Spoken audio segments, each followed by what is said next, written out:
एक लोमड़ी बहुत भूखी थी। वह जंगल में भटक रही थी। उसने पेड़ पर एक कोयल को बैठा देखा। कोयल की चोंच में एक रोटी थी। लोमड़ी ने एक उपाय सोचा। लोमड़ी ने एक उपाय सोचा। वह पेड़ के नीचे जाकर बोली, ओए भाई, तुम कितना अच्छा गाना गाते हो। एक गाना तो सुना दो मुझे।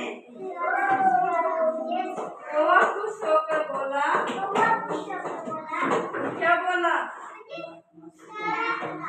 लोमड़ी मौसी कौन सा